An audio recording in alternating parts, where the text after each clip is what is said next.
Hello everyone, बहुत स्वागत है आप सभी का। आप देखना शुरू कर चुके हैं एसकेटी पॉडकास्ट हिट्स। मैं हूं आपके साथ शालिनी कपूर तिवारी। स्मॉल कैप और मिड कैप को खासकर ध्यान में रख के हमने founder and CEO Fincart Tanveer Alam sir के साथ पॉडकास्ट किया। पार्ट 1 इसका हम आपको दिखा चुके हैं, आज पार्ट 2 की बारी है। और इस पॉडकास्ट में जो पार्ट 2 आपके सामने आने वाला है उसमें सर ने हमें इंडियन इकोनॉमी के बारे में भी बताया है, आपके पोर्टफोलियो में कितने स्टॉक होने चाहिए ये भी बताया है, और क्लियरली ये भी मेंशन किया है कि गोल्ड एंड सिल्वर में आपको फ्यूचर किस तरह से ढूंढना है अपना। बहुत साफ साफ इन्वेस्टमेंट से जुड़ी हुई ये सारी जानकारी है। कुछ कहना है कमेंट सेक्शन में जरूर कहिएगा, लेकिन चैनल सब्सक्राइब फिलहाल आप कर लीजिए, क्योंकि हमारे बड़े पॉडकास्ट यहाँ छोटे पार्ट्स में आपके सामने हम लेकर के आते हैं और ये हमारी एक्स्ट्रा मेहनत होती है। तो चलिए आपको दिखाते हैं तनवीर आलम सर के साथ हुए पॉडकास्ट का पार्ट 2 कि ये मैं कितने दिन में चेक करती रहूं, क्या मुझे क्वार्टरली करना है, क्या मुझे 6 महीने पे करना है, ईयरली करना है। क्योंकि जब मार्केट डाउन हो रहा है, लेट्स से 80 रुपीज़ मेरा इक्विटी में है और वो कम होके 60 हो गया, 66 रह गया, तो अभी तो मार्केट और डाउन हो सकता है या वापस से ऊपर जा सकता है। तो मैं कब उसको रिव्यू करती रहूं पोर्टफोलियो को? Very good question. देखिए, पोर्टफोलियो रिव्यू तो आप रेगुलरली करिए कि क्वार्टर में, लेकिन बहुत कम समय देखा कि इतना लार्ज मूवमेंट हर क्वार्टर में दिखेगा आपको। तो आप क्वार्टर में देखते रहिए, लेकिन रीबैलेंस एनुअली करिए, क्योंकि उसमें टैक्स इम्प्लीकेशन भी आएगा। अगर एनुअल में करेंगे तो लॉन्ग टर्म कैपिटल गेन्स आएगा। हाँ।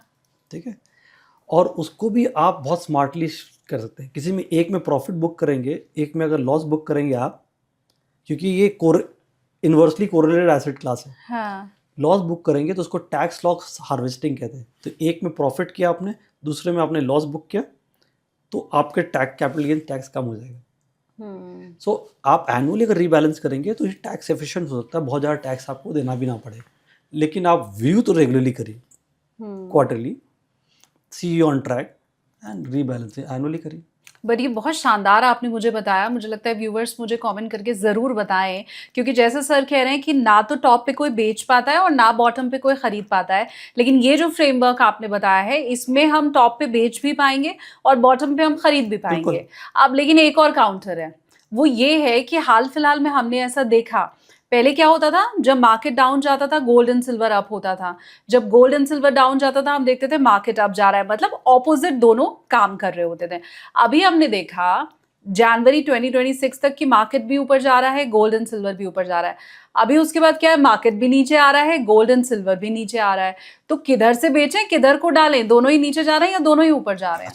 गोल्ड नीचे जो गया है इसका एक आपको रीजन बताता हूँ, पहले आपको समझ ये एक कभी कभी ना आउटलायर सिचुएशन आएगा लाइफ में। हर time everything is not black and grey, there are shades of grey also. Okay, black and grey white नहीं होता है। हाँ। अब देखिए, जब ये सिचुएशन हुआ है वॉर का, एंड जो ऑयल के supply shock, supply chain disrupt हुए, central bank across the world जो है गवर्नमेंट अब क्या करने लगी, वो ये एवेन्यू ढूंढने लगी कि भैया मुझे अगर मेरा ऑयल का बिल बढ़ेगा तो मुझे इसको फंड कहाँ से करना है। हिस्टोरिकली लास्ट 1-2 साल में सबसे ज़्यादा रिटर्न दिया गोल्ड ने। तो टर्की ने बहुत बड़े पैमाने में गोल्ड बेचा है सेंट्रल बैंकर ने। तो एक्सेस जब लोग गोल्ड सेल करेंगे इसलिए करेक्ट हुआ है। Gold as an asset class weak नहीं था ना। दूसरी बात ये, अब मिडल ईस्ट एक बहुत बड़ा सेफ हेवन था इन्वेस्टमेंट के लिए। अब नाउ जब middle east specially UAE and all जब इम्पैक्ट हुआ इस वॉर के लिए, डायरेक्ट हिट हुआ, लोग वहाँ से डर गए, लोग भागने लगे। और जिनका जो गोल्ड एलोकेशन था, वो गोल्ड थोड़ी ना खरीद लेके भागेंगे, वो गोल्ड को मॉनेटाइज मनी कन्वर्ट करके ले जाएंगे। तो गोल्ड सेल वहाँ भी हुआ है काफ़ी। ठीक है। तीसरा जो बहुत बड़ा कंट्रीब्यूशन था गोल्ड के पढ़ने का रीज़न था, वो central banker across the world जैसे कि चाइना, रशिया और जितनी कंट्रीज़ हैं गोल्ड बाय कर थी, specially after Russia Ukraine war. क्योंकि जब यूएस ने सैंक्शन लगाया रशिया यूक्रेन वॉर के रशिया के ऊपर, कहा कि मैं आपका डॉलर रिलीज़ नहीं करूँगा, तब central banker across the world घबरा गए। उनको डर लगने लगा कि भाई ये तो यूएस कभी भी इस तरह एक्ट कर सकता है। तो इन लोगों ने डॉलर में नहीं इन्वेस्ट करके गोल्ड में बाय करनी है सेंट्रल बैंक्स। अब सेंट्रल बैंक्स ने इस वॉर के चक्कर में जो गोल्ड में एलोकेशन जाना था उन्होंने इन्वेस्ट नहीं किया। तो अब जो डिफर किया है, तो इस वजह से क्या हुआ, सप्लाई जो गोल्ड में बेचने की जो प्रेशर है ज़्यादा पड़ गया, परचेज वाज नॉट देयर, तो इसलिए गोल्ड करेक्ट हुआ। तो there is not fundamentally wrong with the gold. Gold अभी भी मेरे ख्याल से एज एन एसेट क्लास अच्छा करेगा। इनफैक्ट JP मॉर्गन की रिपोर्ट्स कहती है कि gold in terms of US dollar can go to between about $6,000 पर अन आउंस। आज 40 डॉलर आउंस पे है, तो I think that's the upside. But India को उतना एडवांटेज शायद नहीं मिलेगा बिकॉज इंडिया ने इम्पोर्ट ड्यूटी बढ़ा दिया 15%। तो टेक्निकली आपका वो लॉस है। तो उस इंडियन जब इन्वेस्ट करे तो ये ध्यान में रखना चाहिए। मुझे लगता है मोदी जी अगर कुछ कहते हैं तो लोग उसको करते ज़रूर हैं। आप मोदी जी को पसंद करें या ना करें, पर उनकी बातों का प्रभाव होता है। एक शायद इसके पीछे रीज़न ये भी है कि मोदी जी ने आप कहते हैं ना कि आप 1 साल तक गोल्ड अगर संभव है तो ना खरीदें, और शायद हमने इसलिए ये देखा भी है सर, लास्ट मंथ का जो डेटा आया है कि गोल्ड ETF से पैसा बहुत ज़्यादा निकाला गया है। अब मुझे आप ये बताएं कि इन्वेस्टमेंट पर्पस में क्या आगे लगाते रहना है, ETFs में क्या पैसा डालें, गोल्ड एंड सिल्वर? देखिए, अगर जिन्होंने निकाला है उन्होंने बहुत बड़ी बेवकूफ़ी की है, बिकॉज आपको गवर्नमेंट ने 15% इम्पोर्ट ड्यूटी इम्पोज किया है। हाँ। आपने पहले इन्वेस्ट किया था तो आपको उसका एडवांटेज मिला था, आपने वो एडवांटेज खो दिया। देखिए, क्योंकि gold over a period of time जाएगा। देखो, अभी ये सीज फायर हुआ है, ओके, अभी MOU चल वगैरह आ जाएगा। US और ईरान के बीच में सीज फायर हुआ है। इजराइल डिफेंस मिनिस्टर क्या कह रही है, हम तो लड़ेंगे। हम तो लड़ेंगे। हाँ। तो ये वॉर खत्म तो पूरी तरह नहीं हुआ। देखिए, चिंगारी तो अभी भी जल रही है। हाँ। तो मेरे कहने का मतलब है, अगर ऐसे सिचुएशन रहेगा, gold should do well, and if gold does well, and if आपके पास ऑलरेडी एग्जिस्टिंग पोजीशन है गोल्ड का, प्लीज मत बेचिए।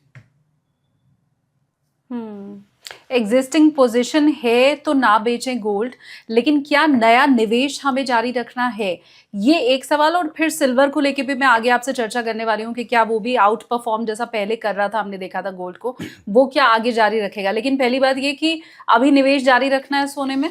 देखिए, इंडियन पर्सपेक्टिव से आपको निवेश करने का सिर्फ देखिए डिसएडवांटेज है, 15% इम्पोर्ट ड्यूटी लगेगा आपको। तो फ्रेश एलोकेशन बहुत सोच समझ के करें। अगर द अदर वे वाया आप गिफ्ट सिटी के ज़रिए अगर आपको अगर ऑप्शन मिलता है, आप इंडिया के बाहर निवेश कर सकते हैं US डॉलर में, तो आप गोल्ड में कर सकते हैं। ठीक है, तो तब इंडिया पे प्रेशर भी नहीं आएगा और आप गोल्ड पे एक्सपोजर भी ले रहे हैं। देखिए, हमको एज एन इंडियन हमको क्या क्या हमारा कंसिडर डेप्रिशिएट नहीं करना चाहिए। What prime minister Modi said was a very nationalist kind of statement, and as an Indian I would like to follow. भाई, मुझे अपना इंडिया को बचाना है ना, तो मैं उनको फॉलो करूँगा। बट लेकिन अगर मुझे अपॉर्चुनिटी मिलता है सेम गोल्ड को इंडिया के बाहर खरीदने के लिए, आई विल पॉसिबली बाय। एक हो गया। दूसरा, सिल्वर का आपको क्वेश्चन था। सिल्वर, देखिए, गोल्ड एंड सिल्वर रेशियो होता है। अगर गोल्ड एंड सिल्वर रेशियो में क्या होता है, अगर गोल्ड अगर बढ़ता है, gold silver ratio goes up, then people start allocating money in silver. अभी गोल्ड सिल्वर रेशियो नीचे आया हुआ है, तो पहले गोल्ड ऊपर जाएगा, उसके बाद सिल्वर जाएगा। क्योंकि जब गोल्ड सिल्वर रेशियो डिस्प्रोपोर्शनेटली ऊपर चले जाता है, तब लोग सोचते हैं अब गोल्ड पे स्कोप कम है, हम सिल्वर बाय करेंगे। लेकिन अगर ऑलरेडी नीचे है तो पहले गोल्ड को ऊपर जाना होगा बिफोर सिल्वर कैरीज। तो अभी की जो सिचुएशन है उसमें पहले गोल्ड को ऊपर जाना होगा, उसके बाद सिल्वर ऊपर जाएगा। करेक्ट। फाइन। तो मुझे लगता है गोल्ड एंड सिल्वर में जो निवेश करने वाले हैं उनको तो एक अच्छी जानकारी यहाँ पर मिल गई है। अब मैंने बहुत से ऐसे लोगों को देखा है जिनके पोर्टफोलियो में बहुत से स्टॉक्स होते हैं, मुझे लगता है गिनना मुश्किल हो जाता है कभी कभी, तो वो खुद कैसे गिनते हैं मैं नहीं जानती। मुझे आपका पोर्टफोलियो आप बताइए, आपके पोर्टफोलियो में कितने स्टॉक्स हैं? मेरे देखिए, मेरे पोर्टफोलियो में मुश्किल से 10 स्टॉक नहीं मिलेंगे आपको। अच्छा। क्योंकि एक्चुअली कुछ स्टॉक्स जो मुझे लगते हैं कि यार ये बहुत ही अच्छा है और ये लॉन्ग टर्म में वेल्थ क्रिएट करेगा, मैं एज एन लेके लेगेसी भूल जाता हूँ when I look at my admit. In fact मैं आपको एक एग्जांपल दूंगा, एंड ये हैबिट मेरी बहुत पुरानी है। When I started my career, जब मैंने स्टार्ट किया था और मेरी शायद शादी भी नहीं हुई थी इस वक्त, एंड मैंने स्टॉक्स में इन्वेस्ट करना स्टार्ट किया था। म्यूचुअल फंड उसके बहुत बाद थोड़ा मोमेंटम गेन किया है, हालांकि प्राइवेट सेक्टर 93 में आ गया था। मैंने इस इंडस्ट्री में 95 में स्टार्ट किया करियर अपना। तो पहले कुछ साल मैंने इन्वेस्टमेंट बैंकिंग में था और मेरा काम ही था बैलेंस शीट पढ़ना। तो मैं बैलेंस शीट पढ़ते पढ़ते एक बैलेंस शीट लगा कि यार स्टॉक्स बहुत अच्छा है और इसके फंडामेंटल बहुत अच्छे लग रहे हैं, और लेकिन स्टॉक का प्राइस कुछ भी नहीं है। तो मैं बहुत तेज़ी से वो धीरे, तो आपको एक फंडामेंटल रूल बताता हूँ, अच्छे स्टॉक्स में लेना। तो लोग क्या करते हैं, सपोज 50 लाख डालना है, वो 50 स्टॉक में 1-1 लाख रुपए डाल देते हैं। मेरा फिलॉसफी उल्टा है, अगर मुझे 50 लाख डालना है, मैं 10 या 5 स्टॉक डालूंगा, लेकिन हो सकता है पहले 5 स्टॉक में मैं हो सकता है 30 लाख 40 लाख डाल डालूँ। I believe in sizing the bet. तो उस एक कंपनी में मैंने बहुत अच्छा बेट धीरे धीरे अक्यूमुलेट करा गया और उसको वो ग्रो करता गया। And I think I invested for what 5-6 years in that stock. और फिर उसकी मुझे पैसे की ज़रूरत थी, because I wanted to get married and my 2 sister and we were all similar age group, give or take few years एक दो। तो सब के इत्तेफाक से रिश्ते साथ पे आ गए, तो अब शादी के लिए वेट कौन करता है। तो मैंने एक कंपनी का स्टॉक बेच के 3 शादी कराई and we did a very decent good marriage. Okay, nice. ठीक है। सो आइडिया इज नॉट कि आप नंबर ऑफ स्टॉक लें, आप कितने क्वालिटी स्टॉक में आप सोचिए इस बिजनेस के आप ओनर बनने जा रहे हैं, कितना ज़्यादा स्टेक ले सकते हैं। अगर अच्छी कंपनी आइडेंटिफाई हो, प्ले अग्रेसिव बेट्स। और जितना ज़्यादा कंपनी आप ओन करते हैं ना, इसका मतलब है आप उस कंपनी के बारे में नहीं जानते। जैसे पीटर लिंच कहता है, know the company you own and try to understand why you own that company. तो 10 स्टॉक सर के पास हैं, लेकिन मैक्सिमम अगर किसी को अपने पोर्टफोलियो में रखने हो तो वो कितने स्टॉक रख सकता है? देखिए आइडियली दे, जैसे कहते हैं ना एफिशिएंट फ्रंटियर, वो 22 स्टॉक से बनता है। तो 15 से 20 stock is a good number two have.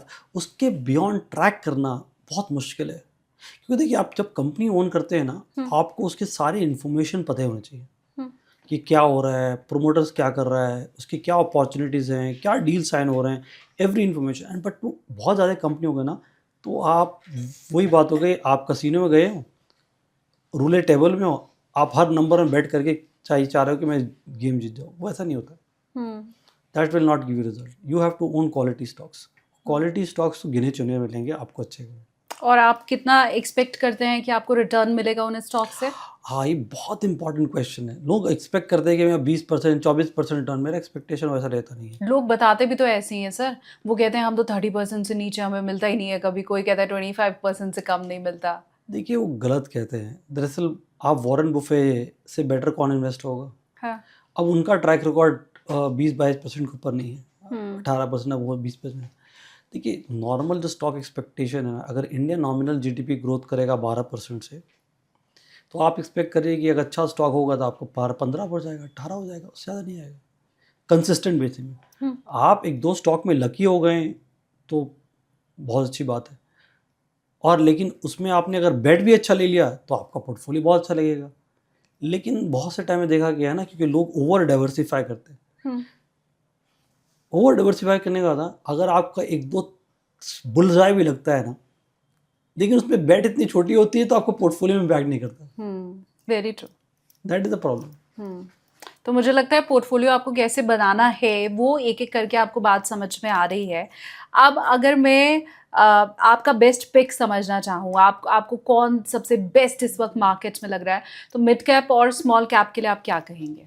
देखिए मैं एक्चुअली डायरेक्ट स्टॉक्स बोलना डिफिकल्ट है, क्योंकि स्टॉक्स टिपिकली 2 रीजन है। क्योंकि कभी कभी क्या बना है, buy stock I my exit, तुम क्लाइंट बोलेंगे मैं एग्जिट नहीं किया। हाँ। ठीक है ना। हाँ। तो वो गलत हो जाता है। But I would like to give you themes. ठीक है। ये थीम्स जो बेसिकली जो प्ले आउट करेंगे, आप अगर वो इमर्जिंग थीम है, शायद उसमें पैसा आपको बन जाएगा। Consumption is one theme, but अभी कंजम्पशन में लग्जरी कंजम्पशन में टिपिकली जाऊंगा। बिकॉज क्या होता है कि अभी नॉर्मल कंजम्पशन तो ऑलरेडी है, बट अगर आपको लग्जरी कंजम्पशन में कोई अगर थीम मिलता है, वैल्यूशन अच्छा मिलता है, that could be one thing. But consumption overall is a theme I India, because India is a consumption economy. ठीक है। If you get data centre, ठीक है, that is one side. Data centre से connected जितनी भी है, चाहे वो डेटा सेंटर के लिए सबसे बड़ा रिक्वायरमेंट क्या होगा आपका, उसको फॉलो करते आप नेक्स्ट जाएंगे ना. डेटा सेंटर रियल एस्टेट हो सकता है, कमर्शियल प्रॉपर्टी तो फिर उसके बाद क्या होता है, डेटा सेंटर से कनेक्टेड आपका एनर्जी आता है. एनर्जी एंड रिलेटेड जितना सब्सिट्यूट होगा, because world over energy requirement will go up because the amount of data centers that is getting put will require high amount of energy, cooling system, all those things, energy. उसके बाद मुझे लगता है, तो मैं आप जो कह रहा हूँ देखिए, इन वजह CDEF हो रहा है, consumption, data centre, E is energy, F is financialization of savings. मतलब है, देखिए बैंक्स वगैरह लोग बोलते हैं, but my bet will move from banks to financialization of savings. मतलब क्या है, जैसे कि अब देखिए bank over a period of awareness बढ़ेगा, तो उनको कासा डिपॉजिट मेंटेन करना डिफिकल्ट होगा. लोग फिक्स डिपॉजिट कम करेंगे, अभी भी है, तो but I am thinking 10 year down the line. तो आई थिंक वहाँ पर mutual funds, wealth management companies, insurance companies. अब देखिए इंश्योरेंस कंपनी इंडिया में पेनिट्रेशन लो है, और इंडिया जैसे कंपनी एक तरह से कंजम्पशन ही है ना. इमेजिन अगर ज़्यादा लोग हेल्थ इंश्योरेंस, टर्म इंश्योरेंस की बात करने लगे, लेने लगे, तो imagine the kind of growth that people have. So those kind of things my feel will play out in this space. FD तो मुझे लगता नहीं कि यंग कोई भी अगर है तो वो अपना इमरजेंसी फंड छोड़ के कोई भी एफडी में डाल रहा है. मेरा ऐसा मानना है कि जो पुराने लोग हैं, जो बुजुर्ग हैं, वो शायद एफडी में अभी भी पैसा रखना ज़्यादा मुनासिब समझते हैं, क्योंकि उन्होंने मार्केट में बहुत स्कैम और इस तरह की चीज़ें देखी है. मैं स्पेशली अगर अपनी मदर का बताऊं तो उन्होंने एफडी को छोड़ के लाइफ में कहीं निवेश नहीं किया और उनको ट्रस्ट भी नहीं रहा है कभी. तो मेरे फादर ने कितना भी समझाया है या हमने उन्हें कितना भी बताया, उनको कभी ट्रस्ट नहीं था. उनको बैंक पे ही हमेशा ट्रस्ट रहा और उन्होंने हमेशा एफडी ही की है. तो बिल्कुल सही कह रहे हैं आप. एक्चुअली क्या है कि ये आप इंडिया का डेमोग्राफिक समझिए. ऑलमोस्ट इंडिया के average age is closer to 28-29. Majority जो है 60% of the population of India जो है 30 ईयर्स के नीचे है. अभी जो इन्वेस्टर हैं अब उस ग्रेप में, और मान लीजिए करीब 1/3 पॉपुलेशन जो है, जो भी इन्वेस्टमेंट करने आएंगे और फ्यूचर में, तो अब ये सब जो आएंगे सेम थॉट को आएंगे जो आप और मेरी थॉट है. बल्कि ये तो एक स्टेप आगे हमसे बहुत स्मार्ट है ये नेक्स्ट जनरेशन. ओके, इनफैक्ट मैं अपने बच्चों की जनरेशन देखता हूँ, बहुत तेज़ है लोग तो, बिकॉज एक्सेस टू इन्फॉर्मेशन है इनको. अब तो ये हम फिक्स म्यूचुअल फंड और ये छोड़ दीजिए, वो तो क्रिप्टो और इसकी बात करते हैं. हाँ. तो अब ये जनरेशन, वो फिक्स डिपॉजिट वाली जनरेशन तो रही नहीं. तो अब जब आप स्टॉक्स में और ऐसे बिजनेस में इन्वेस्ट करते हैं, आप फ्यूचर को देख के इन्वेस्ट करते हैं, तो the future writing is clear on the wall कि फाइनेंशियलाइजेशन ऑफ सेविंग्स होगा. Right. On the contrary, my worry is the existence of bank will be under threat. Seriously? Yes. अगर वो डिपॉजिट रेज नहीं कर पाएंगे तो वो लेड कैसे करेंगे? Right. And if India as an economy grows, inflation will have to be low, and if inflation is a deposit, it will go down also. So this is a very, very difficult situation, and banks will have to have a very strong strategy to survive. हालांकि मैंने जब mother की बात की तो उन्होंने FD में ज़रूर हमेशा निवेश किया है, लेकिन सबसे स्मार्ट उनका इन्वेस्ट जो रहा है वो गोल्ड रहा है. और मुझे लगता है वो हर जो अगर मैं पुरानी पीढ़ी की बात कर रही हूँ जो अभी सीनियर सिटीज़न है, तो ये उनका सबसे स्मार्ट डिसीजन और सबसे स्मार्ट इन्वेस्टमेंट मैं मानती हूँ जो उन्होंने अपने दौर में किया है, जो सेफ भी रहा है और हम सबको पता है कि आज उसका रिटर्न कहाँ पहुँच रहा है. तो ये उनका सबसे स्मार्ट डिसीजन रहा है. अब अगर मैं इन्वेस्टमेंट की बात करूं तो एक और चीज़ जो हर किसी के पोर्टफोलियो में आपको मिलेगी वो है पेनी स्टॉक. मैं नहीं मानती कोई भी ऐसा इंडियन होगा जिसके पोर्टफोलियो में ऐसे कचरे के जैसे वो स्टॉक्स ना पड़े हों. तो कैसे ये जो पेनी स्टॉक है उनसे बच के रहना है या पेनी स्टॉक में इन्वेस्ट करना है? देखिए, ये मैं पेनी स्टॉक में बिल्कुल बिलीव नहीं रखता हूँ. आई थिंक सम पीपल, कुछ लोगों को लगता है पेनी स्टॉक्स में पैसा बनेगा. आपने कभी नहीं इन्वेस्ट किया? नहीं. नेवर. 95 से 2026 not a single penny stock. Okay. Because मुझे लगता है कि क्वालिटी बिजनेस ही ग्रो करेगी। पेनी स्टॉक कब ग्रो करता है? जब मार्केट में मोमेंटम होता है कि जैसे कि ना गधे घोड़े सब चलते हैं, मैं आपको कहा वो कचड़ा स्टॉक भी चल जाता है, तो उस टाइम चल जाएगा। अच्छा, बहुत लोगों का ये बिलीफ कैसा है कि चलो पेनी स्टॉक में 5 रुपये 10 रुपये का स्टॉक दूंगा, अगर वो 10 का 15 भी आता है तो मेरा 50% रिटर्न होंगे। लेकिन ये सस्टेनेबल स्ट्रैटेजी नहीं है। देखिए, पेनी स्टॉक चीप है, कोई रीज़न से चीप है। तो लो पी स्टॉक या penny stock is not a strategy. आपको ये पूछना चाहिए कि ये चीप क्यों है? क्या इसकी अर्निंग ग्रोथ प्रॉब्लम में है? क्या हो सकता है कि इसकी जो ये प्रॉफिटेबली दिखा रहा है लेकिन कैश फ्लो नेगेटिव है, या पुअर रिटर्न ऑन इक्विटी है? लो पी स्टॉक जैसे कमोडिटी स्टॉक होते हैं जहाँ मार्जिन कम होता है, तो उसकी पी आपको कमीशन मिलेगी। तो अब उसे कमोडिटी उस स्टॉक में उस बिजनेस में पैसा बनाना मुश्किल है, तो ऐसे स्टॉक से आप दूर रहेंगे। अब दूसरा रीज़न है कि भाई लोन ज़्यादा है, प्रोमोटर डाउटफुल है, ऐसे जो रहेंगे सब कुछ ना कुछ एक स्ट्रॉन्ग रीज़न रहेगा कि वो स्टॉक क्यों चीप है। और ऐसे समय में जबकि स्मॉल कैप का P almost 30 touch, trailing P 29-30 touch कर रहा है, ओके, मिड कैप 30-34 के बीच में है, तो क्वेश्चन इज इतने हाई वैल्यूएशन लेवल में अगर वो पेनी स्टॉक है तो उसका कोई वजह होगा। तो वो जितने लोग जिनके पोर्टफोलियो में अभी पेनी स्टॉक हैं वो एक बार वापस से रिव्यू कर लें। हालांकि मुझे लगता है ज़्यादातर लोग ये सोचते हैं कि ठीक है इतने पैसे तो चले भी जाएंगे तो हमारा क्या हो जाएगा। देखिए, वो अप्रोच है तो फिर I think that's a wrong approach. देखिए, पैसा तो पैसा ही होता है। हाँ। वाई डू यू वांट कि good money should chase bad asset?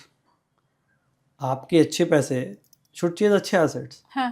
देखिए, कभी कभी क्या होता है ना, ह्यूमन इमोशन और ईगो वेल डिस्ट्रॉय करता है। आपने गलत स्टॉक ले लिया है लेकिन आपका ईगो कह रहा है कि नहीं, मैंने स्टॉक लिया सही होगा, इसलिए आप फिर ब्रेन क्या है ना, जस्टिफाई करने लगता है। इसे कॉन्फर्मेशन बायस कहते हैं। आप उसको हटा, उसको लीजिए कि अगर ये मान लीजिए ये कंपनी किसी और ने मुझे सजेस्ट किया होता है, ख़राब हो, मैं रखता नहीं हाथ में। तो you ask that question to yourself कि भाई मैं ये स्टॉक रखता नहीं रखता। अगर आपका रीज़न नहीं कि फंडामेंटली स्टॉक नहीं है, तो क्यों इकट्ठा करना? वो जैसे आप दिवाली में कचरा घर साफ करते हैं, उसे घर साफ करिए, क्लीन दैट पोर्टफोलियो। और जितना क्लैरिटी रहेगा स्टॉक के बारे में आपको कि ये स्टॉक मैंने इस रीज़न से बाय किया है, आपकी कन्विक्शन उसमें बढ़ेगी। आपको फ्यूचर पैसा भी डालना है, उसी 10-15 स्टॉक में डालिए, बिकॉज अच्छे आइडिया बार बार नहीं आते। अगर आपको अच्छे आइडिया मिल गए, उसके जम करके पैसा लगाइए, तभी पैसा बनेगा। ये अब लोग क्या करते हैं, ये 15 आइडिया चीज़ पर लगा दिया सर, इसके अलावा बताओ और क्या करना। इसके अलावा क्यों बताना, उसी में लगाते अगर आपके पास विनिंग हॉर्सेस हैं तो उस पर बेट करिए। राइट।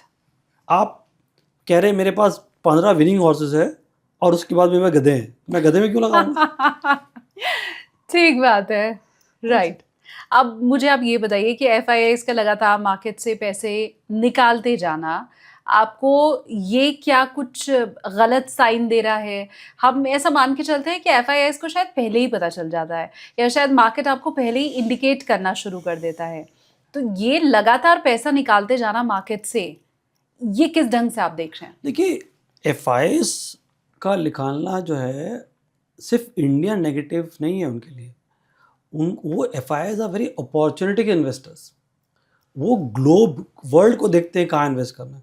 उनको लगता है कि वर्ल्ड में मेरे लिए अपॉर्चुनिटी कहाँ पर है। अब सोचिए, अभी लास्ट कुछ दिनों में $4 ट्रिलियन IPO के जरिए SpaceX, OpenAI कुल लोगों ने इकट्ठा किया। आप सोचिए कितना बड़ा पैसा है, 4 ट्रिलियन। क्या इंडिया का मार्केट कैपिटल है? सो द क्वेश्चन इज कि इतना बड़ा पैसा वहाँ AI में इन्वेस्ट हो रहा है across the world. AI India is not got it right, US ने लिया, तो पैसा वहाँ जा रहा है। उसके अलावा जो और इकॉनमी उनको लगता बेटर वैल्यूएशन थी, वहाँ पैसा गया। दूसरा एक स्ट्रॉन्ग रीज़न जो आउटफ्लो का होता है, अगर FII को लगता है कि इंडिया की रुपी डिप्रिशिएट होगी because of oil what ever reason जो क्या कॉस्ट जाएगा, तो वो पहले ही एक्ट करते हैं। तो इसलिए उन्होंने एक्ट करके गए। लेकिन आना भी होगा तो उसी तेज़ी से वो आएंगे भी। और अभी उसके लिए एक दो चीज़ें, अब कल अभी जो रिसेंटली चेंज आया डेट के लिए, तो long term capital gains tax wave किया गया है अभी, या विथहोल्डिंग टैक्स पे उसका इंटरेस्ट इनकम पे विथहोल्डिंग टैक्स कम गया।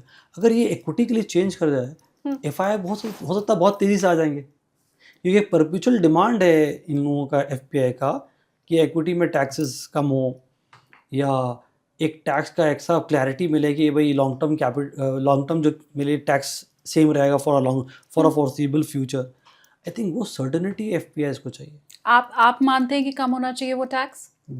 तो ये आपको देखिए, दो चीज़ें आपको सिंपल बताता हूँ। अभी बहुत स्मार्ट मूव है by the government of India. अभी इन्होंने क्या किया है, डेट में एफपीआई को बोला है कि आप जो लॉन्ग टर्म कैपिटल गेन्स बताएंगे टैक्स होगा आपके लिए वेव करूँगा। उससे गवर्नमेंट को करीब 6,000 करोड़ का लॉस होगा, अप्रॉक्सीमेटली, एक बॉल पार्क ऐसे 6,000 करोड़ लॉस होगा। लेकिन क्योंकि एफपीआई पैसा लेके आएंगे, नाउ इंडिया फिस्कल डेफिसिट हमेशा कर रहती है, इंडिया हमेशा बोरो कर रही है। अब इनका आउटस्टैंडिंग डेट ज़्यादा है, अगर ये इंटरेस्ट रेट बढ़ता है, क्योंकि बॉन्ड सप्लाई है ना, इंडिया में पैसा लिमिटेड है, अगर बोरिंग बढ़ेगी, क्योंकि अभी ऑयल वगैरह तो जिसकी वजह से हमारी बोरिंग बढ़ सकती है, अगर बोरिंग बढ़ेगी तो इंटरेस्ट रेट बढ़ेगा। लेकिन ये सप्लाई एक्सेस जो बोरिंग का प्रेशर है, एफपीआई अगर ले लेता है तो आपका इंटरेस्ट रेट नहीं बढ़ेगा। अगर इंटरेस्ट रेट नहीं बढ़ेगा तो गवर्नमेंट को जो सेविंग होगी करीब 25,000 करोड़ की होगी। It's a very smart move. तो कभी कभी क्या है, वो ट्रेड ऑफ आपके फेवर में काम कर जाता है। तो आई थिंक इक्विटी मार्केट में भी government will take up calculated decision, क्योंकि आई एम श्योर गवर्नमेंट के पास बहुत इंटेलिजेंट रिसोर्सेज हैं of this officers will take the decision. तो अगर वो डिसीजन लेंगे फेवर में ऑफ होता है, वो एफपीआई आएंगे और मार्केट बढ़ेगा। लेकिन ये जो वर्ल्ड में अभी सिचुएशन चल रही है, जियोपॉलिटिकल टेंशन है, और एक्सपर्ट ये कह रहे हैं कि डोनाल्ड ट्रंप जब तक रहेंगे तब तक ये सिचुएशन बनी रहेगी। अगर इधर का टेंशन सॉल्व होगा तो कहीं दूसरी जगह टेंशन वो क्रिएट कर देंगे। तो ऐसी कंडीशन में आप इंडियन मार्केट कहाँ तक जाता हुआ देख पा रहे हैं? ये सवाल मैं इस लिहाज से पूछ रही हूँ कि हमने देखा है कि 24 भी हमारे लिए बहुत अच्छा नहीं रहा, 25 भी हमारे लिए अच्छा नहीं रहा, रही सही कसर 26 ने पूरी कर दी है। तो आगे के लिए आप कितना होपफुल हैं? देखिए, मैं जैसे मैंने स्टार्ट किया था, ये जो ऑयल रिलेटेड शॉक है या जियोपॉलिटिकल शॉक है, these are temporary shock, not an India related economic crisis. India के रिलेटेड इकोनॉमिक क्राइसिस तो नहीं है। आपको लगता है कि कल ये रिलायंस या इन्फोसिस या आईटीसी या भारतीय एयरटेल ये कंपनी डूब जाएंगी? नहीं। करेक्ट। ये अच्छी करेंगे, ठीक करेंगे। तो ये एक टेम्पररी शॉक है, इकोनॉमिक क्राइसिस नहीं है। India will recover. ये शॉर्ट टर्म प्रॉब्लम्स, आज वॉर है, कल कुछ और आएगा, ठीक है। तो एक दिल चाहता है, मूवी में कहते हैं ना, आज पूजा करो और दूजा। सो आई थिंक आपके पास जो है कोई ना कोई रीज़न रहेगा ये प्रॉब्लम के लिए, लेकिन मार्केट, स्टॉक मार्केट हमेशा इकोनॉमिक फंडामेंटल से अलाइन हो जाती है। अगर आपका इकोनॉमी कंपनी ग्रो करती रहेगी, स्टॉक मार्केट उससे अलाइन हो जाएगा लॉन्ग टर्म पीरियड में। तो ये शॉर्ट टर्म मूवमेंट से घबराना नहीं है। इक्विटी मार्केट में अगर निवेश करना है, इस उतार चढ़ाव को, वोलेटिलिटी को अपना दोस्त बनाना पड़ेगा, तभी आप पैसा बना पाएंगे। लॉन्ग रन के लिए अगर मैं समझना चाहूँ तो स्मॉल कैप में आप कितना % रिटर्न एक्सपेक्ट करते हैं, मिड कैप में आप कितना % रिटर्न एक्सपेक्ट करते हैं, और लार्ज कैप में कितना करते हैं? ये मैं मान के चलती हूँ 5 से 8 साल का हॉरिजन अगर है तो इन तीनों में कितना रिटर्न मिल सकता है? देखिए, nominal GDP growth rate India का जो है मेरे ख्याल से 12% का रहेगा। नॉमिनल मैंने से the real GDP plus inflation. तो अगर नॉमिनल जीडीपी 12 रहेगा तो लार्ज कैप भी अराउंड 12 के आसपास देना चाहिए। मिड कैप क्योंकि रिस्क प्रीमियम थोड़ा ज़्यादा रहता है, हो सकता है 2-3% ऊपर जाएगा, 15%, 14 से 15%। और स्मॉल कैप हो सकता है 2% और क्लियर, 16 से 18%। ये रियलिस्टिक एक्सपेक्टेशन है फ्रॉम दिस मार्केट सेगमेंट। इससे ज़्यादा एक्सपेक्ट करना मेरे ख्याल से थोड़ा सा ओवर एक्सपेक्टेशन होगा। और behaviourally this is a very important factor है। बिहेवियरली क्या होता है, आपसे कोई कहे ना कि मैं 12% रिटर्न दूंगा और वो 12.25 देगा ना, आप बहुत खुश हो जाएंगे। लेकिन 12 क्या है कि अगर वो 11.9 देगा ना, आपको डिसअपॉइंटमेंट होगा। तो अगर एक्सपेक्टेशन आपने सही पैक किया है ना, तो हो सकता है मार्केट आपको डिसअपॉइंट नहीं करेगा। लेकिन आपने एक्सपेक्टेशन 24% का मान लिया है, तो वो अगर 20 भी दे देगा, आप डिसअपॉइंट होंगी। हाँ, तो एक्सपेक्टेशन सही साधना बहुत ज़रूरी है। आपने मुझे सेक्टर तो बता दिया कि वो कौन से सेक्टर हैं जो आपने मुझे बताया कि जहां हम इन्वेस्ट कर सकते हैं, लेकिन अभी क्या ऐसा कोई सेक्टर आपको दिखाई दे रहा है जहां ज़्यादातर स्टॉक बहुत सस्ते में मिल रहे हो हमें, या जिनके ऊपर नज़र अभी तक किसी की नहीं पड़ी है? नहीं, आपको वॉच करते रहने का। देखिए, ये जो न्यू एज सेक्टर्स हैं, these are the new age sector which will get okay. और जो बेनिफिट करेंगी, आप देखिए over a period of time. देखिए, इंडिया ने अभी डेटा सेंटर पे बजट में यह था कि काफ़ी छूट दिया है, टैक्स हॉलिडे वगैरह दिया। तो over a period of time मेरे ख्याल से कंपनीज आएंगी यहाँ पर इन्वेस्ट करने के लिए। आई थिंक उस रिलेटेड सेक्टर से आपको बहुत फ़ायदा हो सकता है। ठीक है, मैन्युफैक्चरिंग एज अ सेक्टर शायद do will, because China plus theme play करेगा। और इंडिया जो अभी तक उस हिसाब से जो ग्रोथ हमारी आनी चाहिए वो नहीं हुआ, बट लेकिन ग्रेजुअली हम लोग उस दिशा में जा रहे हैं मैन्युफैक्चरिंग में। तो manufacturing as a theme play out करेगा। तो ये actually data, energy, financialisation of savings और ये मैन्युफैक्चरिंग, ये थीम्स में आपको अपॉर्चुनिटीज़ मिल सकते हैं। इस पे आपको ढूंढना चाहिए अपॉर्चुनिटीज़। ऑल राइट, अब चलते चलते मैं गोल्डन रूल आपसे समझना चाहती हूँ, क्योंकि हर कोई घबराया हुआ है। तो बदलते हुए ये जो तस्वीर है उसको देखते हुए आप गोल्डन रूल 2026 में कमाई का मेरे व्यूवर्स को क्या देना चाहेंगे? देखिए, सिंपल है कि आपको क्वालिटी में फोकस करना चाहिए 26 में। एंड क्वालिटी स्टॉक्स ही देखिए, एक टाइम होता है जहाँ पर the overall broad market perform करेगा, और ये टाइम वो ओवरऑल ब्रॉड मार्केट परफॉर्म करने का नहीं है। ये टाइम है क्वालिटी स्टॉक्स का। तो या आप क्वालिटी स्टॉक्स पिक करने की कैपेबिलिटी आप करिए। आप नहीं हैं तो आप म्यूचुअल फंड के ज़रिए निवेश करिए, लेकिन एक्सपेरिमेंट मत करिए। ठीक है, क्योंकि अगर ऐसे समय में जब मार्केट टूटता है तो आपको खास करके जो अच्छे क्वालिटी स्टॉक नहीं, बहुत बुरी तरह टूटता है। और वो आपका पेशेंस बहुत बुरी तरह टेस्ट करेगा। और हमेशा याद रखिएगा, जब मार्केट करेक्ट करता है और आप रिएक्ट नहीं करते हैं, तो वो आपका नोशनल लॉस होता है, रियल लॉस नहीं होता है।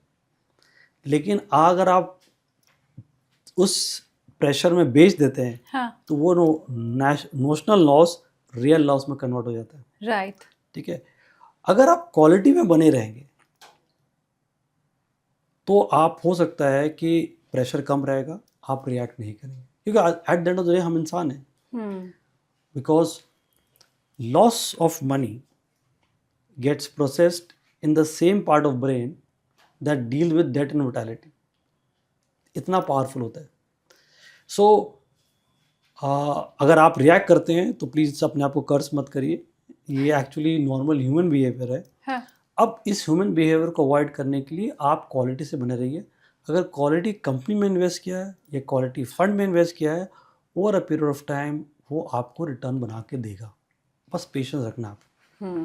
और उम्मीद मैं करती हूँ कि आपने जब बोला है पेशेंस के लिए, तो वो एक कान से सुन के दूसरे कान से व्यूअर निकाल नहीं देंगे, वो पेशेंस बना के भी रखेंगे, क्योंकि आपका मोर देन 30 ईयर्स का एक्सपीरियंस है। तो 30 साल के एक्सपीरियंस के बाद सर अगर ये बात बोल रहे हैं, तो आपका जो 3-1 साल का या 8-10 साल का एक्सपीरियंस है, मुझे लगता है उसके ऊपर वो भारी है। तो पेशेंस आप बना के रखिए। But thank you so much sir. मुझे सबसे ज़्यादा पसंद आया, जो मेरा टेक अवे है वो मैं बता रही हूँ, मुझे सबसे ज़्यादा पसंद आया कि कैसे आपने मैं कहूँगी कि हमें वो रोड मैप दे दिया कि आप कैसे टॉप पे बेच सकते हो और बॉटम पे खरीद सकते हो। वो आज मुझे पता चला है। आपका जो टेक अवे है वो मुझे कमेंट्स करके बताइएगा। Thank you so much sir. Thank you Sharma.